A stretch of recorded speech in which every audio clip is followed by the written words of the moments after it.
सलाम अलैकुम।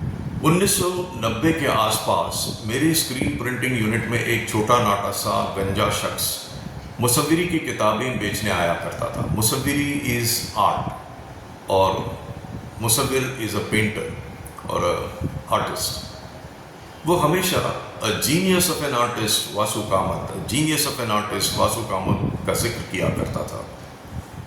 उसी से मैंने वासुदेव कामत नाम पहली बार सुना।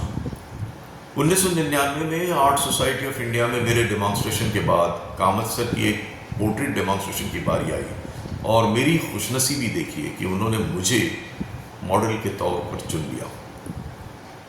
क्या बताऊं कि उन्होंने ऐसा लाजवाब काम किया कि मुझे लगा कि मैं आईने में अपना बेहतर रूप देख रहा हूं। पोर्ट्रेट के मुजाहरे के बाद उन्होंने मुझे संस्कार भारती के बारे में बताया, जहां हर इतवार को कई मुसव्विर बोरीवली नेशनल पार्क के तालाब के पास इकट्ठा होते हैं और खूबसूरत नज़ारों की पेंटिंग्स बनाते हैं। तब से कामत सर की रहनुमाई में मेरे काम में बेहतरी की शुरुआत होने लगी। मैं भी संस्कार भारती का लाइफ मेंबर बन गया। जल्द ही एयरपोर्ट के करीब महालसा आर्ट गैलरी में उनकी पेंटिंग्स की एक एग्जीबिशन लगी। मेरे घर के बहुत ही करीब होने की वजह से मैं सातों दिन शाम के वक्त वहाँ जाकर बैठ जाया करता था। वहाँ मेरी मुलाकात कामत सर के वालिद तारानाथ जी से हुई। वे वासुदेव के बचपन के कई किस्से फख्र से सुनाते थे, जैसे कैसे अपने छोटे छोटे हाथों में कलम लेकर नन्हा वासुदेव घर की सारी दीवारों पर नक्शे बनाया करता था। कैसे उन्होंने उसे बचपन से ही जहांगीर और दूसरी आर्ट गैलरियों में रूबरू कराया और कैसे अपनी महदूद आमदनी में भी उसे अच्छी अच्छी आर्ट मटेरियल खरीद कर देते रहे। उन्होंने कभी भी छोटे से वासुदेव को मायूस न होने दिया। वक्त गुजरता गया और वासुदेव के साथ मेरी दोस्ती और उन्हीं की बदौलत मेरी काबिलियत गहरी होती चली गई। काबिलियत इसलिए क्योंकि मैंने तो कभी किसी स्कूल ऑफ आर्ट तो क्या किसी ड्राइंग क्लास तक में दाखिला नहीं लिया था, तो जो सीखा उन्हीं से सीखा। वासुदेव कामत ने अपने इब्तिदाई दिनों में रोजी रोटी के लिए कट पेस्ट आर्टिस्ट की नौकरी कर ली। एक बार उन्होंने अपनी छोटी सी बोरीवली की काजूपाड़ा वाली चौल के कुछ पड़ोस के लोगों की तस्वीरें बनाई और उनकी एग्जीबिशन लगा दी। फिर क्या था, काम इतना नवाजा गया और इतने ऑर्डर्स मिले कि पीछे मुड़कर देखने की कोई गुंजाइश ही न रही। एक पेशेवर मुसव्विर के रूप में वो पहचाने जाने लगे। हमारे आपसी रिश्ते और गहरे होते चले गए और मैंने मेरी 2002 की एग्जीबिशन की इफ्तिताह के लिए उन्हें दावत दी और मसरूफ़ होने के बावजूद सर ने आने की मेहरबानी की। एक दिन दोपहर को हमारी पेंटिंग क्लास चल रही थी कि अचानक फ़ोन की बेल बजी। हेलो, कौन? मैंने पूछा तो जवाब आया, मैं बोल रहा हूँ, मैं तुम्हारे घर के बाहर से ही गुजर रहा हूँ। मैंने फ़ौरन आवाज़ पहचान ली। सर ही थे। सर आप अंदर आइए ना प्लीज़ सर। अरे नहीं, फिर कभी, ज़रा जल्दी में हूँ सर ने कहा। मैं थोड़ा नाराज़ होकर बोला, तो फिर बताया ही क्यों, वैसे ही चले जाते। अब नहीं मानूंगा, आइए सर अंदर प्लीज़ सर। सर अंदर आते ही सब उठ खड़े हुए। थोड़ी सी बातचीत के बाद अपने अपने ब्रशेज नीचे रख दिए।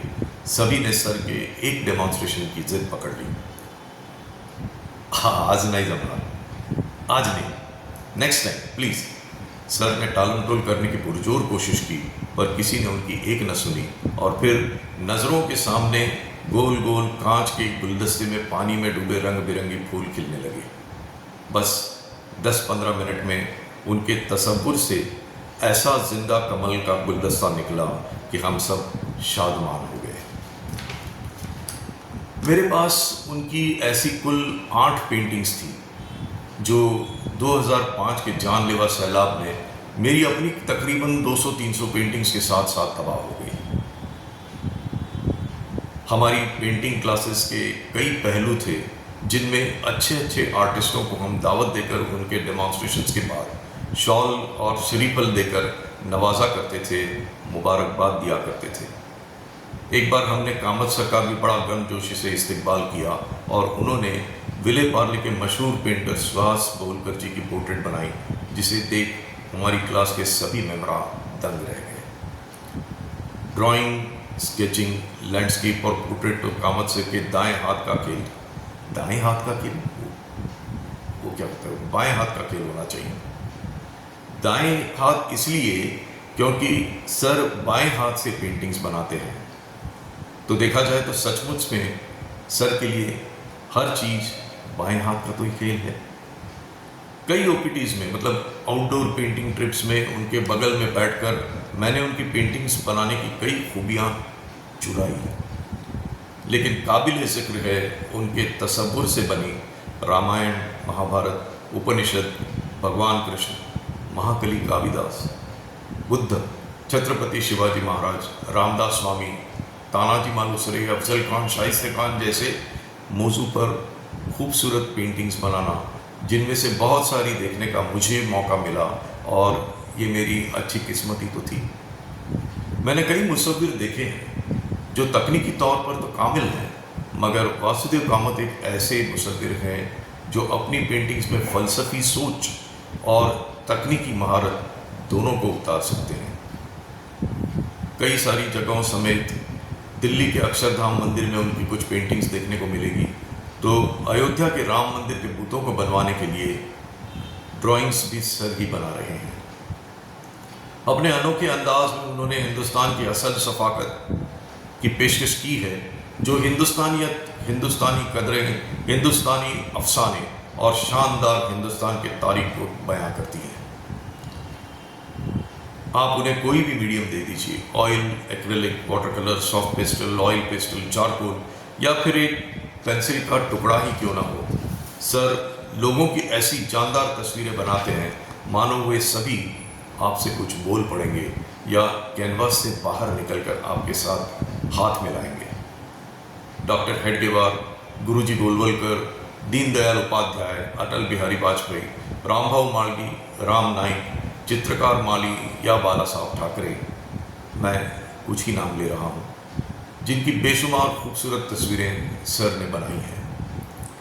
1999 में मैं भी खुश नसीब रहा हूँ कि उनके हाथों मेरी भी एक खूबसूरत तस्वीर बनी। वासुदेव एक उम्दा मुजस्सिमा साज है, मतलब शिल्पकार। गुजरे साल 2024 में उन्होंने गणेश जी के त्यौहार पर मुझे बुलाया था, जब अपनी रामायण की पेंटिंग्स की सीरीज पर स्लाइड शो के साथ अपनी तफसीर पेश की थी और अपने ही हाथों बना गणेश जी का बुत बड़े जोश से मुझे दिखाया था। वासुदेव एक बहुत अच्छे खतीब भी हैं, ओरेटर, वक्ता। एक बार मुझसे बोले थे, कलाकाराला बोलता आलंच पाहिजे, फनकार को बोलना आना ही चाहिए। उस दिन अपने स्लाइड शो के साथ रामायण पर उनकी मराठी ज़बान पर पकड़ और दस्तरस देखते ही बनती थी। कई अवार्डों से नवाजे गए वासुदेव कामत को 2006 का पोर्ट्रेट सोसाइटी ऑफ अमेरिका के Grand Draper Prize for world's best portrait से भी नवाजा गया। पोर्ट्रेट उनकी अपनी मोहतरमा और हमारी भाभी भारती वहिनी का था, जो हमेशा उनके साथ साए की तरह रहा करती थी। सर ने कुछ ज़्यादा ही जोर और लगन से उस पोर्ट्रेट को बनाया होगा, तभी तो वो इतनी खूबसूरत बनी। वासुदेव कामत एक बहुत ही सीधी सादी शख्सियत है। शराब सिगरेट से दूर, रहन सहन में सादगी, सुलूक में आजिजी और ईगो तो जैसे उनसे कोसों दूर रहती है। ये सब इसलिए क्योंकि वासुदेव एक सच्चा आरएसएस का आदमी है। 30 साल से वे आरएसएस की कला शाखा, संस्कार भारती और दूसरे कई इदारों जैसे art society of India, Bombay art society में उन्होंने अहम जिम्मेदारियां निभाई हैं। कई नस्लें और आने वाले कल के फनकारों के लिए वासुदेव कामत एक परीरता का जरिया है, सोर्स ऑफ इंस्पिरेशन। तभी तो जब कभी भी कामत सर की लाइव डेमोन्स्ट्रेशन होती है तो स्कूल कॉलेज के तालिबान इतनी भीड़ करते हैं कि हॉल में खड़ा रहने की जगह नहीं बचती। जब तक वर्ल्ड्स बेस्ट पोर्ट्रेट आर्टिस्ट का उन्वान उन्हें न मिला था, किसे पता था कि बोरिवली की एक चौल में पतरे के छत के नीचे रहने वाला एक ऊपर वाले का बंदा बैनुल अक़वामी शोहरत को हासिल कर लेगा।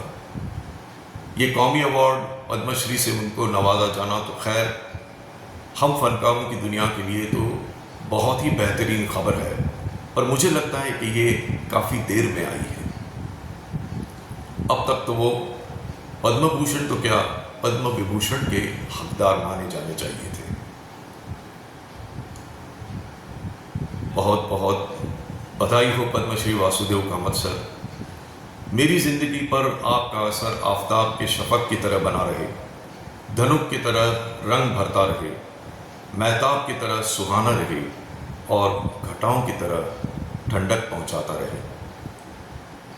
और खुदा करे आपका ये फ़न, ये मुसव्विरी सरहदों पार कईयों के दिलों को कई सालों तक छूती रहे। हज़ारों बार शुक्रिया सर आपको और काबिल एहतराम एस.एम. पंडित और आर.के. लक्ष्मण जी जैसे महारथियों को, जिन्होंने मुझ जैसे नाचीज़ की ज़िंदगी को संवारा। हम जैसे तालिबान आपको लंबी और सेहतमंद उम्र की बहुत बहुत दुआएं। बहुत बहुत शुक्रिया।